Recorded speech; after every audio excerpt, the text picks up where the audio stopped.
look at, okay, what do I know? What am I comfortable with? And it's not just, I guess, the knowledge that you have, that you retain, that you want to pass on. It's how you might want to share that knowledge too. So your strengths in, recording yourself on video or recording audios or creating booklets and things like that. Identifying those things are also a part of this as well.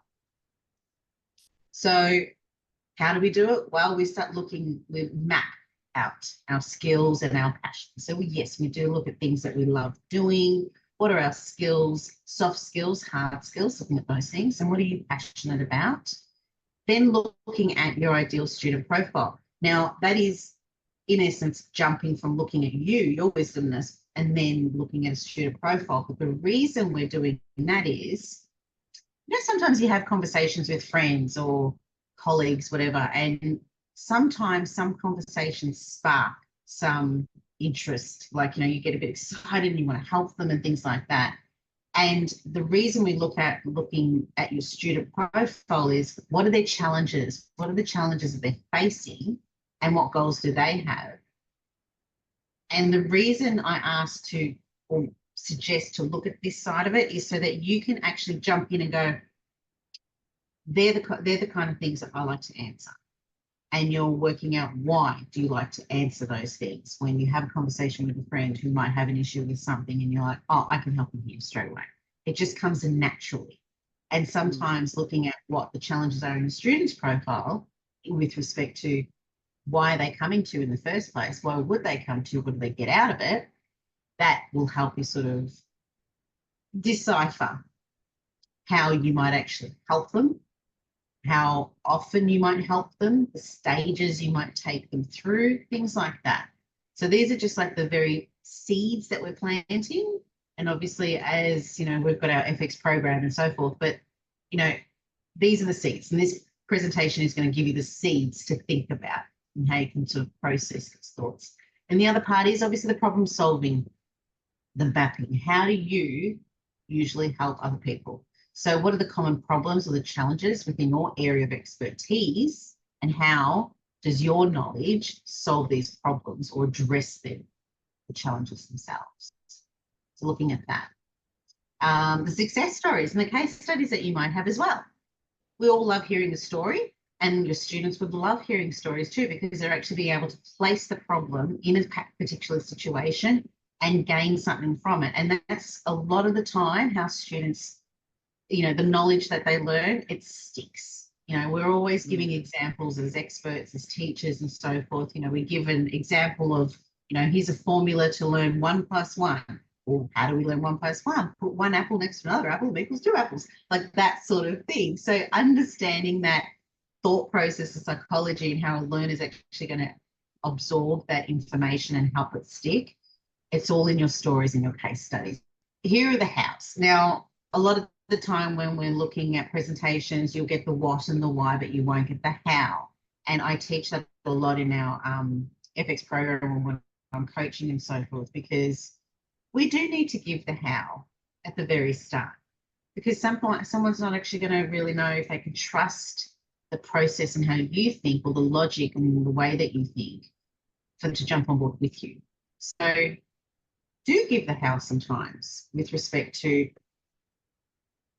how you're planning on teaching them, so they can see their potential journey with you, how you're going to help them. You might not give them the hows and exactly each and individual step, but think about those things. And in this case, how I'm going to help you here today is we will identify your passion. You'll visualize the impact that they can get from receiving that information that you're going to be sharing across with them, and you're setting clear educational goals. And like I said, you're giving them that roadmap. They can visually see their journey and where they're going to be going. And also aligning your goals with the community needs as well. So, not your goals, their goals with the community needs itself. Because usually we think, oh, we're just selling a course and it's just a course on its own. But in every learning structure that there is out there, community is a part in it. We go to school, we learn in a classroom, we engage with class, mates and so forth. and we converse, we ask questions and all that sort of stuff. And you'll get some people who don't want to ask a question, some people who love asking lots of questions, and you feed off that. With our system, with WISDOME as an example, we run walkthroughs. And the reason we have walkthroughs is giving people the opportunity, to those who might want to come in and they don't necessarily want to go through the help side on their own, but they want to jump into a conversation, an area where other people are. And sometimes someone else might be on the call and they'll be, oh, how about this? Or I've been trying to do this and so forth. And they'll spark ideas between the conversations that I've had. So that's why, we are looking at whatever the goals that it is that you're trying to share to get your learners to achieve. We're also looking at the community needs as well overall, bringing them together with the engagement side of things and so forth. And obviously establishing the milestones. We want to know what milestones that they're going to be hitting along the way. So with respect to identifying your passion, always reflect on what subject or topics you are most passionate about. Consider what skills or knowledge you are eager to share. So obviously this comes down to writing them down, and that gives you that drive. And, looking at things like, your hobbies and so forth, but also look at your professional expertise in respect to, any situation that might have, for example, I'll give you an example with my work. I am a buyer, product developer, and I also, qualified as a buyer. And one thing that I loved doing most as a buyer was the negotiation side of things, but communicating with someone who didn't speak my language. I loved that part of it because it was a learning process for them and for me. And that communication was something that I felt I really want to make sure I can share what it is that I need and understand what they can deliver with me. So that communication side was really important to me.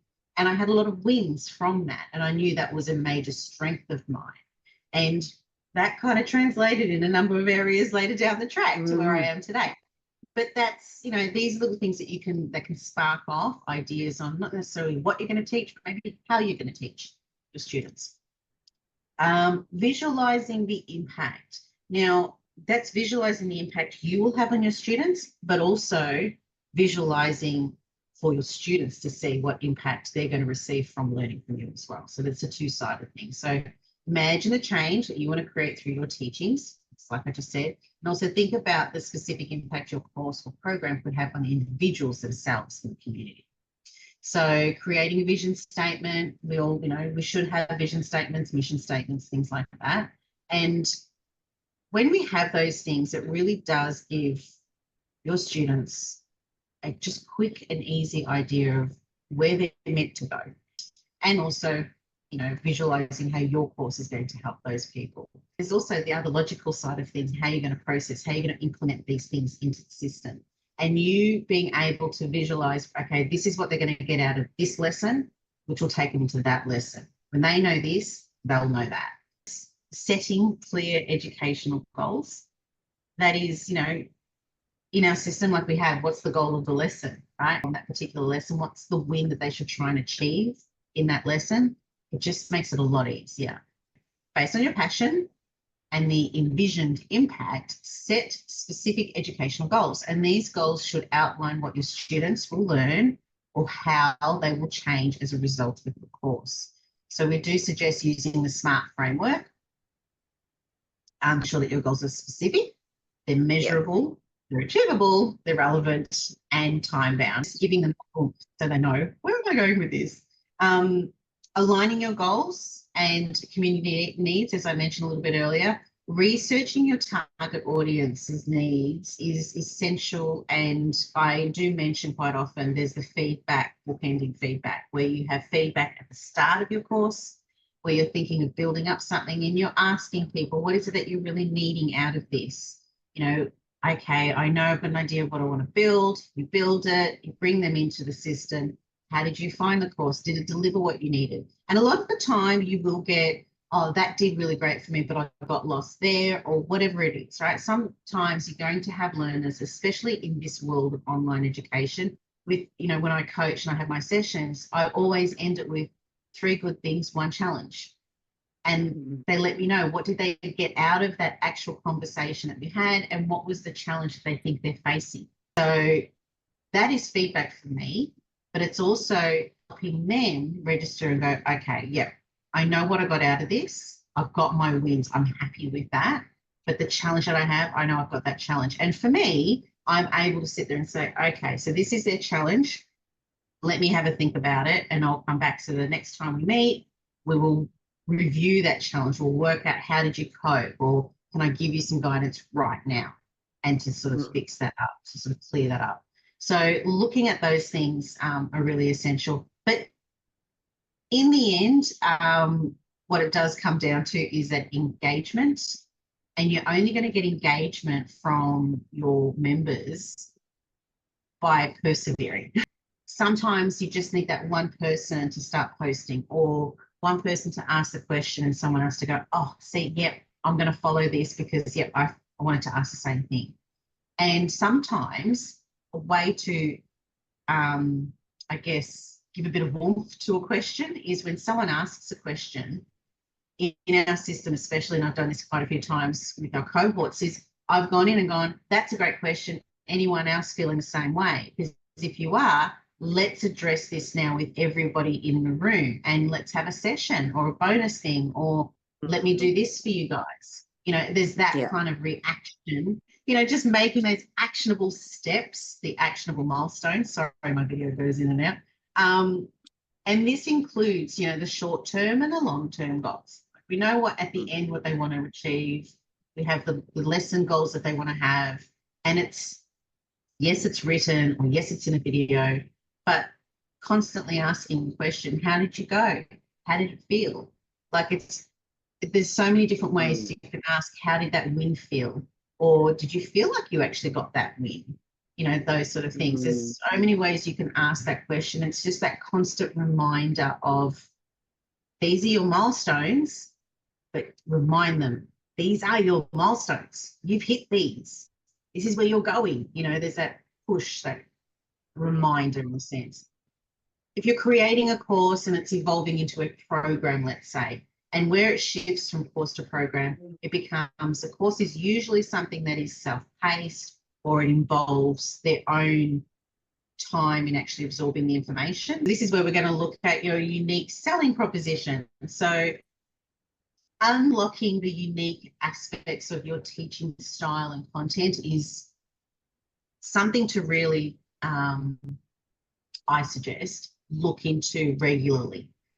We have a teaching style that we start with, but we become more confident in certain areas. We have feedback from our students. Therefore, that might change your teaching style along the way. And also, like I mentioned, the teaching style in the course is different to what it is in a program.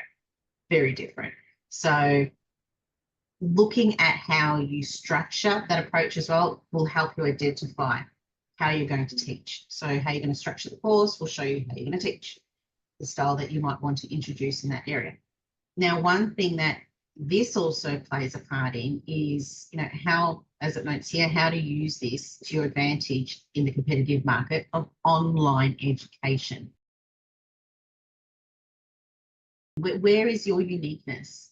And a lot of the time it's in us as the delivery of the information. It's how we're delivering the information, how people relate to us, you know, how people feel they are comfortable with us. It's literally you. You are the uniqueness of your course. And this part here, I do get a little bit cranky about sometimes, you know, people go, oh, I just, you know, you can create a course in 5 minutes. No, you cannot. You can create the framework in 5 minutes, but you're not going to be delivering what it is that you really want to deliver, the knowledge, because people need to relate to who they're learning from. I had a favourite teacher in primary school that I learned from, and I love mathematics because of it. It was because of the teacher. I related to him, how he taught me. He taught in patterns. It was just the way I thought. He knew that way you teach will reflect and help your students stick with that information. And that's when students come back for more. They grow with you because what you've taught them the first time stuck. And they're like, oh, yep. So it's how you make that information stick. Leveraging with respect to that, unique strengths, we're going to break that down a little bit. So reflecting on past successes and feedback, like I've mentioned, right? So listing down your previous experience that you've had, whether it's be teaching or things that you achieved in the past, things like that. Note any specific compliments or anything, or even constructive criticism that you might have received along the way. Conducting a SWOT analysis, so looking at what your strengths are and so forth. But this side of it as well is an opportunity to meet unmet needs of your target audience. So look at your target audience as well, their SWOT. So it's not just doing a SWOT on yourself, but it's doing a SWOT on them. That's another caution of making sure that you're marrying them up together. Threats could involve, new competitors out there, or changes in technology and how the information is delivered. Identifying unique teaching methods. There you go. So think about, the ways that you might deliver the content, different ways that your students might wish to learn that content. Accessibility these days is a major part of it. So we might deliver a video, but having transcripts available. So they might, if they are hard of hearing, they might need to read it. But some people, interestingly enough, we're learning in our system is people will like to watch and read at the same time, because watching, you're getting some connection there of the person. The other side of it is, like I mentioned a bit earlier, trying, storytelling, but interactive things as well, like quizzes and tutorials, things like that, that will entice that engagement. But looking at recognizing the methods that you're going to be teaching as well is something to always look at. You can always plan out your course, but how are you going to teach that information? And sometimes that information could be read in a way, but also needs to be presented in another way. Leveraging personal stories and experiences. I've touched on that already. The pathways, the neuro pathways that they've set in their mind from way back when, it might trigger off things and memories and thoughts or feelings that they go, oh, all right, I get that now.